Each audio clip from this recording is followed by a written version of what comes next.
Raras vezes na história um país estava tão degradado como a França no princípio do século XV, época em que viveu Joana d'Arc. Esquecidas estavam as glórias do passado, do Clodoveu, fundador do reino. Desde 1338, o país foi invadido pelos ingleses, num esforço tenaz de subjugá-lo à sua coroa. Era a Guerra dos 100 Anos. No princípio, os invasores eram vitoriosos em Crécy e Poitiers, mas Carlos V reconquistou quase todas as regiões perdidas. Infelizmente, Carlos V, o Sábio, morreu jovem e o menino que em 1392 lhe sucedeu no trono, Carlos VI, deu logo sinais inequívocos de alienação, estado que ficou até sua morte em 1422. Com este acúmulo de desgraça que se juntava aos efeitos devastadores e desmoralizadores de uma guerra tão prolongada, a França chegou ao estado de prostração, que entrou na memória da posteridade como a grande miséria. O país infeliz almejava por um salvador, que a providência divina estava preparando no silêncio e recolhimento de uma alma escolhida. Na Inglaterra assumiu o trono Henrique V. Esse novo soberano inglês fomentava planos ambiciosos, querendo ser rei conjuntamente da Inglaterra e da França. Renovou a guerra que já durava quase 80 anos, entrando na França à frente de um grande exército, treinado segundo novos princípios. O duque Carlos de Orleans enfrentou o invasor com todas as forças que conseguiu reunir. Travou, em 1415, a Batalha de Azincourt, tão desastrosa para a França, que morreram mais de 15 mil homens e só 1.500 restaram com vida. A flor da nobreza jazia no campo de batalha. Em consequência da vitória de Azincourt, Henrique V tinha diante de si o país indefeso. Ao sul do rio Loire, trocando várias vezes de residência, vivia o triste filho de um rei alienado. Carlos VII ainda não estava coroado. Como príncipe herdeiro era chamado Delfim, o único título que Joana d'Arc depois lhe concedeu até o dia da coroação. Diante do Delfim apareceu uma piedosa mulher, Marie d'Avignon, contando suas visões relacionadas com sofrimentos inauditos da França. Uma voz lhe comunicou que a calamidade havia de crescer ainda. Apareceu-lhe uma armadura. Assustada, pensou ter de usá-la, mas a voz esclareceu. Viria uma virgem que devia vesti-la, vencer os inimigos e salvar o reino da França. Quando em 1412 nasceu Joana, ninguém pensou nas profecias, que se contavam em todas as casas. O futuro da menina parecia o comum de todas as crianças, nascidas em condições humildes. Joana era dotada de mente sadia e equilibrada. Aborrecia tudo que lembrasse magia e superstição. Mais tarde, no processo, seus depoimentos claros e suas saídas espirituosas revelam memória rara e feliz, grande inteligência e juízo são, sem qualquer vestígio de alucinação e histeria. Joana tinha 13 anos quando ouviu uma voz divina, boa e nobre, que não saía de boca humana. A menina achava-se sozinha no jardim da casa paterna. A voz vinha da direita, do lado da igreja, e estava acompanhada de viva luz. A menina, desprevenida, estava profundamente assustada. Nos dias seguintes, a voz voltou. Na terceira vez, Joana soube que era o arcanjo São Miguel que lhe falava, o príncipe dos exércitos celestes, o padroeiro da casa Valois reinante e da própria França. A partir daqueles dias começou para Joana uma vida nova, misteriosa, reclusa no seu interior. O mundo exterior ia perdendo suas atrações. Os conterrâneos viam com estranheza os hábitos inusitados da simples camponesa. Os vizinhos troçavam dela e ela corava. As amigas riam dela. Sem o saber, entrava na escola espiritual que enrijeceria seu caráter. No silêncio e autodomínio preparava-se a heroína. Esta vida de amadurecimento interior durou 5 anos. Certo dia, as vozes tão familiares mudaram de tom. Atônita, ela ouviu as palavras: Filho de Deus, deves sair da tua aldeia e ir para a França. Tendo finalmente compreendido o sentido das palavras, ela respondeu: Mas eu sou uma pobre menina que não sabe andar a cavalo, nem travar batalhas. Mas as vozes insistiam, as intimações tornavam-se mais determinantes. Toma tua bandeira que o Rei dos Céus te dá. Toma corajosamente e Deus te ajudará. E finalmente ela ouviu: deves ir para a França e não podes ficar onde estás. Deves levantar o cerco de Orleans. O rei Carlos VII resolveu se disfarçar entre outros nobres na corte para ver se Joana o reconheceria. Quando finalmente Carlos VII consentiu em recebê-la, estavam presentes mais de 300 nobres. 50 tochas iluminavam a imensa sala. Talvez a simples camponesa estivesse um momento deslumbrada, mas avançou com segurança. Perto do trono estava o conde de Clermont, ricamente vestido. Mas Joana declarou: não é o rei. Apontaram outro, a mesma resposta. Só agora Carlos VII entrou na sala. Joana o viu, fez reverência e disse: Deus vos dê boa vida, gentil Delfim.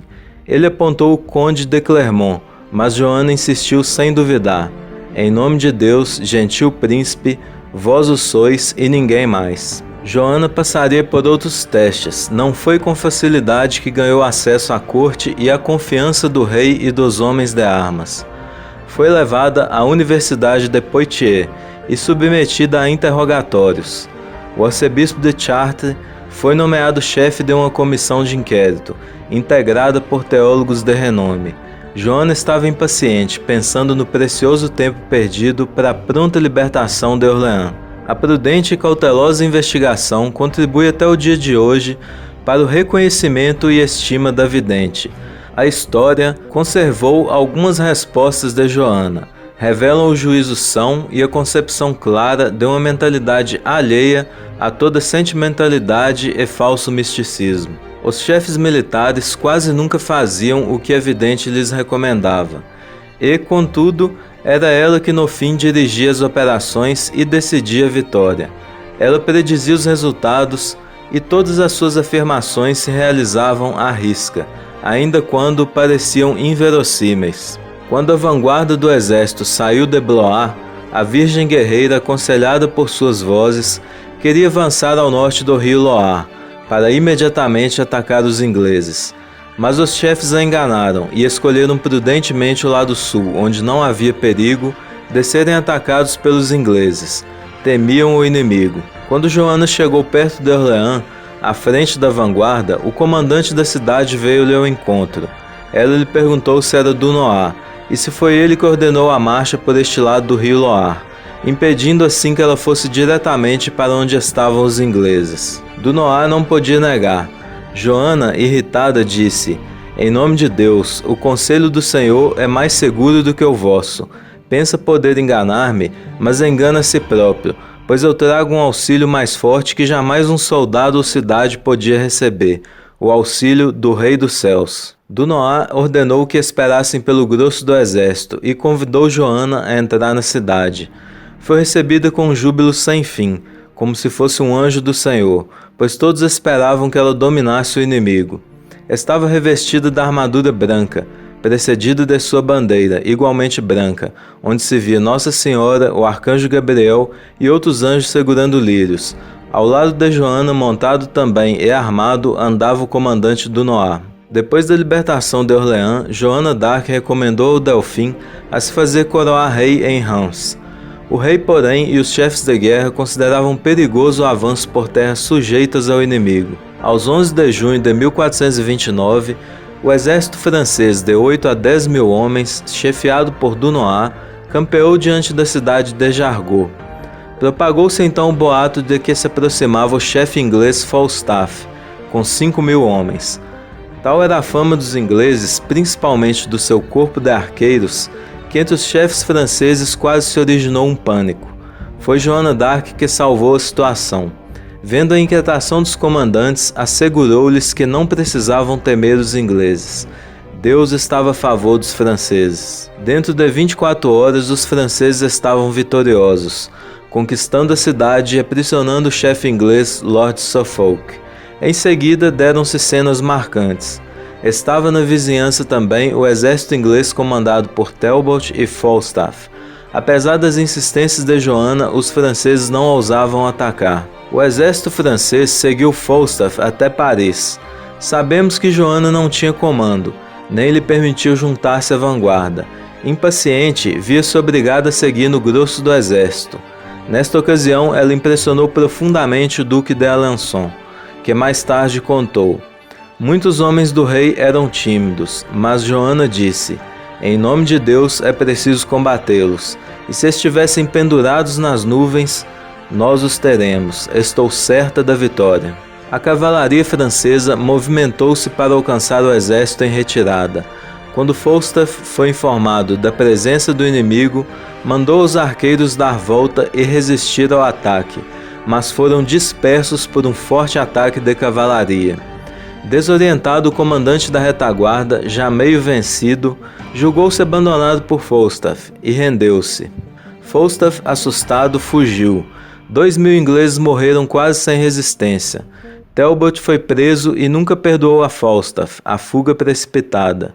Falstaff fugiu tão depressa que já no dia seguinte chegou a Corbeil, onde o duque de Bedford, indignado com tanta covardia, lhe arrancou a ordem da jarreteira. Foi esta a célebre batalha de Pétais. A sorte da guerra parecia ter abandonado definitivamente a causa inglesa. Aos 24 de junho de 1429, o exército se pôs em marcha. Em princípios de julho chegaram à cidade de Troyes, sujeita aos ingleses. Os cidadãos mandaram mensageiros a Reims, confirmando sua lealdade à causa inglesa e prometendo resistência até a morte. Contudo, seu heroísmo não era tão grande como em breve se tornou patente. Os conselheiros do rei deliberavam o que fazer.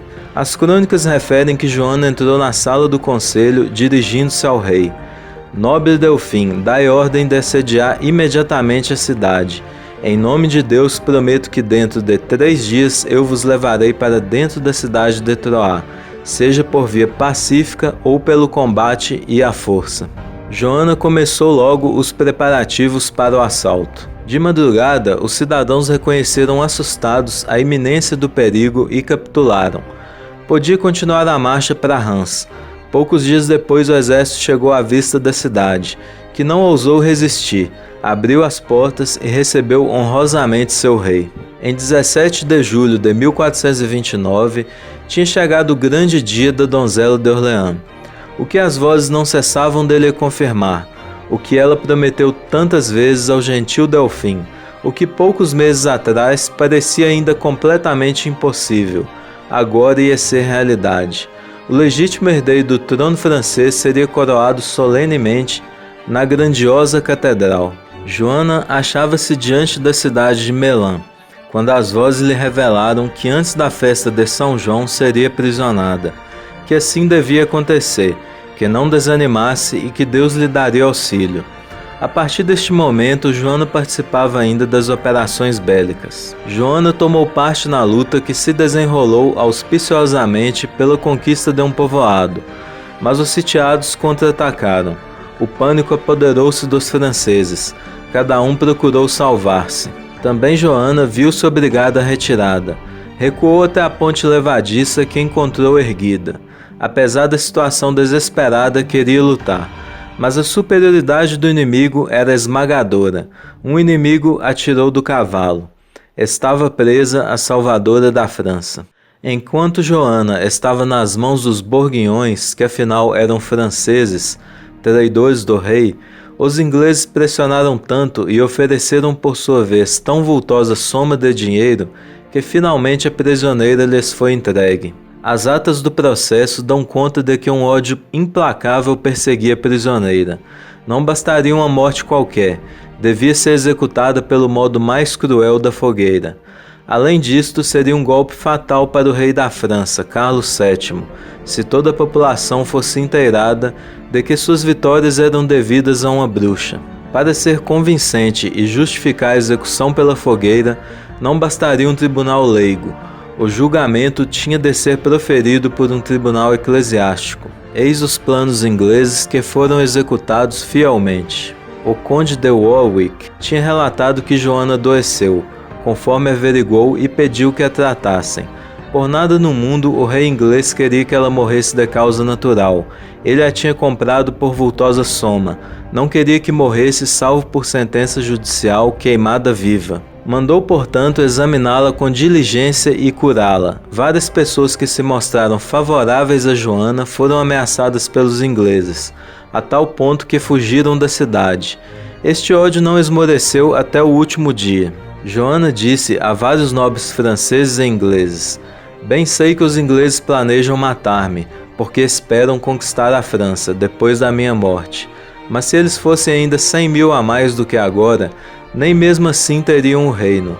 O conde de Stafford ficou tão exaltado que puxou a espada pela metade para feri-la, mas o conde de Warwick o reteve. Ficavam assim bem patentes os motivos que instigavam os ingleses a exigir com tanta paixão o processo e morte da sua maior inimiga. Martin Ladvenu, o último confessor de Joana, falou nestes termos: "Tenho a impressão de que alguns só assistiam ao processo por medo dos ingleses, outros para lhes agradar. Sei também que Joana não tinha durante o processo conselheiro jurídico algum, afora pelo fim do processo. Ninguém teria ousado dar-lhe conselho ou guiá-la, por medo dos ingleses. Eu vi Joana quando fora trazida para Rouen.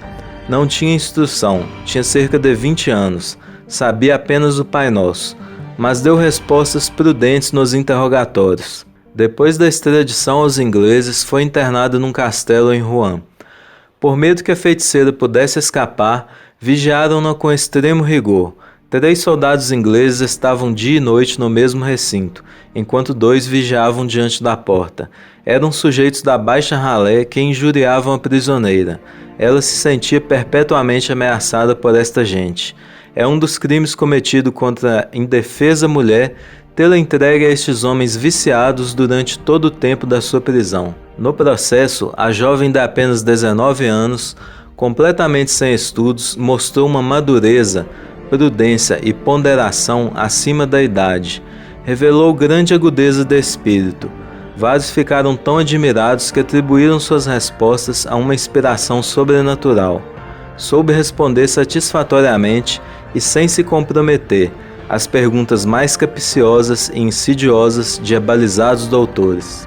No dia 30 de maio de 1431, Joana é avisada que neste dia será queimada viva. O Papa Pio X, por ocasião da beatificação em 1909, lembra: admiravelmente forte no supremo sacrifício, pede a Deus perdoe a seus algozes e salve a pátria e o rei. Pede a quem tenha feito mal e perdoa o mal que lhe fizeram. 2 oficiais apoderam-se de Joana e a levam aos juízes civis. Estes só dizem: levai-a à fogueira. A fogueira tem altura descomunal. Joana sobe e é atada ao poste no meio. Quando o fogo a atinge, ela não grita nem se lamenta. Várias vezes exclama: Jesus, Jesus! Em breve o sacrifício está consumado. Em 1909, o Papa Pio X diz: mas a fama de sua santidade e a recordação dos seus feitos viveu e viverá no futuro, com sempre renovado louvor. Em 1456, não muito tempo depois da morte de Joana, o Papa Calixto permitiu que a Igreja Católica investigasse de maneira profunda e detalhada a condenação e o julgamento de Joana d'Arc. Como resultado deste exame feito pela Igreja, ela foi oficialmente inocentada, e a partir de então passou a ser vista com outros olhos. Porém, antes mesmo da intervenção do Papa, a imagem da corajosa camponesa já havia começado a mudar. Como reconhecimento de sua inocência, uma grande cruz foi erguida na praça onde Joana d'Arc foi executada. A partir de então, Joana foi se tornando uma verdadeira lenda, e o reconhecimento por seus feitos e o interesse por sua história foram atravessando os séculos, ao ponto de que Napoleão Bonaparte chegou a declarar Joana d'Arc como um símbolo francês. O Papa Pio X chegou a reconhecer em 1908 3 milagres por intercessão de Joana, que consistiam na cura de 3 freiras, que após adoecerem recuperaram sua saúde, após orarem para Joana d'Arc. Aos 9 de maio de 1920, aniversário da libertação de Orleans, o Papa Bento XV elevou Joana d'Arc à honra dos altares, enumerando-a entre os santos canonizados, os grandes heróis da Igreja. A história de Joana d'Arc é intrigante e comovente. Seus feitos impressionaram tanto as pessoas de sua época quanto as da posteridade. E é interessante pensar que uma jovem de origem humilde foi capaz de comandar um exército e conseguir notáveis triunfos na Guerra dos 100 Anos. A cidade de Rouen conserva viva a lembrança da inocente vítima. Cada ano, no dia 30 de maio, meninas vestidas de branco lançam flores ao Sena, lugar onde ele recebeu as sagradas cinzas de Joana d'Arc. E se você ficou até aqui, não esqueça de deixar o seu like e se inscrever no canal para mais vídeos com temas da história do Brasil e universal. Fiquem todos com Deus e até o próximo vídeo.